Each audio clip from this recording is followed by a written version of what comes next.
welcome back. Happy New Year, everyone. Here we go, episode 7. Today we're going to talk a little bit about the aftermath of the Napoleonic Wars and why it matters today. And then we'll dive in a little bit into how do I deal in ambiguity. Hope you enjoy, and we'll jump right in.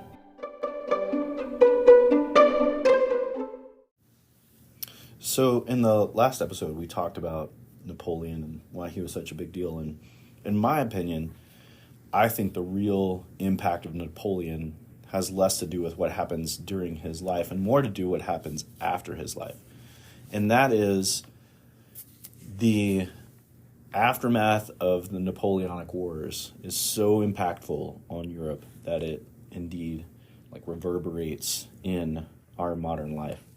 And what do I mean by that? Well, there's sort of three big things that Napoleon and his wars bring. The first is the French Revolution, with all of its chaos and the wars that go on for the span of the French Revolution and through the end of Napoleon's time, really bring war from this sort of small cottage industry, if you were, to this full nation. So, when the French Revolution began, there's a civil war between the various French fractions, and nations around France, specifically monarchies, attack it. And this requires the Revolutionary French army to expand and really harness its whole national power. So this is where we get things like the draft, etc., happen during the French Revolution. The armies expand from relatively small endeavors to these huge things. The second one is Napoleon himself improvises, innovates, etc., using these large armies with new forms of artillery and new infantry tactics and that kind of stuff.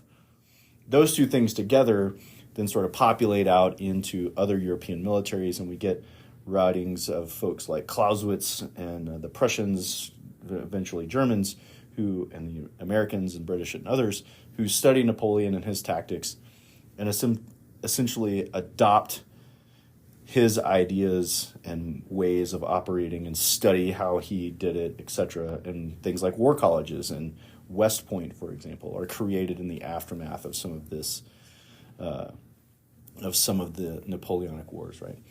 And so the study of war and how it is fought becomes a much deeper thing. And then finally, the third element is the industrialization of Europe.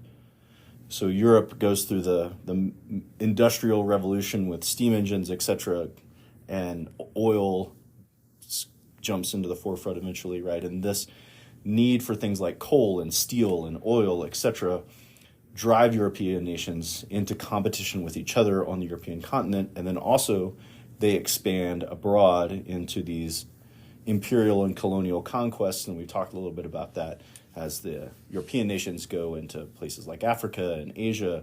Eventually this spreads to Japan, and the United States undergoes it a little bit as well. And so you have these imperial conquests in order to reap natural resources from the rest of the world that the European nations go through. And these three things together, the larger and larger building of armies, the revolution in tactics and study of war, and then finally the industrialization and need for resources, brings all of the European nations into competition with each other. And this competition builds steadily through the 1800s, and you have a series of wars like the Franco-Prussian War, for example, and then there's the Crimean War and other wars abroad that drive competition in Europe. In the United States, we have the Civil War, which is similar in nature in a lot of ways to some of these other wars that happen on the European continent. And this steady buildup of industrialized, nationalized, militarized competition leads us steadily towards World War I. And so if you want to think of it as sort of an arc or a graph, right, it's just this steady buildup from the time of Napoleon until the outbreak of World War I, of conflict centered around those kind of three ideas. What happens then, obviously, is the cataclysm of World War I, which totally undoes a lot of European society.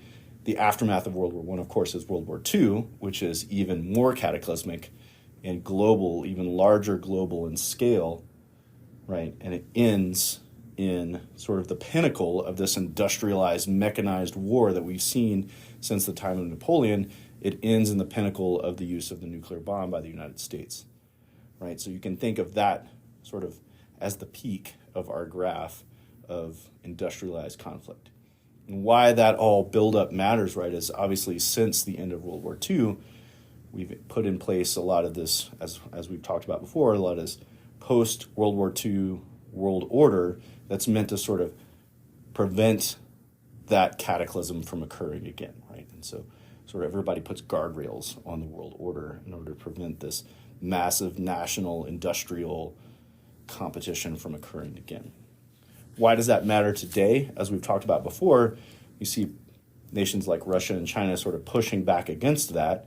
And obviously both Russia and China are nuclear powers. And so that now brings us or moves us back towards, if you want to think of it that way, moves us back towards that pinnacle of destruction that is embodied in that World War II end with nuclear weapons, right? So that's why, in my opinion, right, that whole buildup and the aftermath is important as we look at it today, is because essentially we're talking about reversing the scale back to a much more larger, broader, deadlier form of war. So hope that kind of finishes up our discussion of Napoleon and why he's important and why does it matter, and how does it affect us today. Hope you enjoy and keep posting me your questions.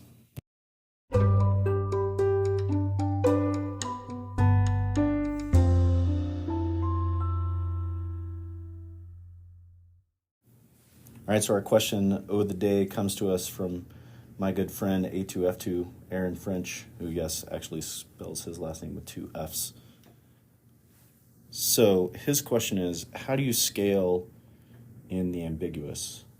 Put it another way, how do you grow, succeed, excel in ambiguous situations? How do I lean into things that are ambiguous? And I'll say that in my life, and in my life as a fighter pilot, you step into a lot of ambiguous situations and where you don't know like what exactly is required and how the outcome is going to be, and if the thing that I'm doing is even going to have a positive impact in the end, because there's just a lot of ambiguity in what's happening, right? So how do I grow in ambiguity, or how do I do well in ambiguity? Starts off with, I have to control the things that I can control. So I tell people all the time, nobody really gets mad at you for doing a good job. So whatever it is that you're doing, keep doing that and do it well. And that's the first place to start is do your best in whatever it is that you're doing. And that'll be the thing to do, right? The second thing is, if you're working for somebody, is try your best. And this is often where the ambiguity comes from. But the challenge is to try your best to understand what it is that they want, right? And so one of the ways that you can help understand that is when they give you something to do is go, well, yes, I can do that, but it's going to cost us this other thing, right? And so now, even if they haven't laid out a priority for you, hopefully by saying, I can do this or I can do that, then you can sort of take away some of that ambiguity as to what the most important thing between those two things is, right? The other way you can do that is by prioritizing it yourself, right? And prioritize what you think is the most important thing. Again, doing the best that you can do based on the information that you have at hand. So those are the first two steps. The third thing is really, once I've kind of controlled what I can do and then set a priority, the third thing is now I have to decide what done looks like, right? There's a lot of different types of thoughts on how to do this, but I have to sort of set a done level to something, right? Because if it's ambiguous, in theory, it could just go on forever, right? It's this endless game of changes. So I have to sort of set, this is what done is, and now based on the other two, I'm doing my best. I've sort of laid out the priorities, or I've tried to understand the priorities as best I can, and now I've said this is what done looks like for this particular thing, and now I can move on into something else. So once I've worked through those first three things, then I can go to the next task or repeat the process, as it were. And often in ambiguous situations, what you find is there's sort of a continuous loop of where I do something to done, and then I have to restart with something that's similar or the same and do it again, right? Because the situation is ambiguous. The last thing that you can do to help yourself in an ambiguous situation or grow in ambiguity is what I call like controlling the situation, right? Which is, or imposing my will, is another way to put it, right? Which is, hey, I can work in this, and maybe you have influence over some people around you, right? People that you work with or people that work for you, right? And now you can use your influence in those groups to say, hey, let's work together. If we all control the things that we can control and set our priorities and work to a common level of done, then we can sort of smooth out that ambiguity between us all, right? And that's sort of how I drive, and then that's how I drive an organization or a group or whatever towards a less ambiguous situation. That allows me to grow within that, right? And so how I do that then is, now that I got a couple of allies in making this place less ambiguous, then I can expand that and expand it and expand it, and eventually it takes down some of the institutional ambiguity in the place that I am. So hopefully that works and helps you understand how do I function in a very ambiguous situation. I'm not going to lie. Sometimes when you're working for somebody, especially who is a very ambiguous person, it is a challenge. And so using those tools can help you to sort of drive towards unambiguous situations.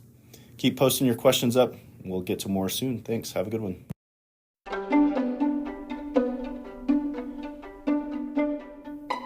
Well, that wraps up episode 7. Hope you enjoyed. Keep shooting me your questions, etc., and we'll keep working down the list here. Hope you have a great day. Talk to you soon.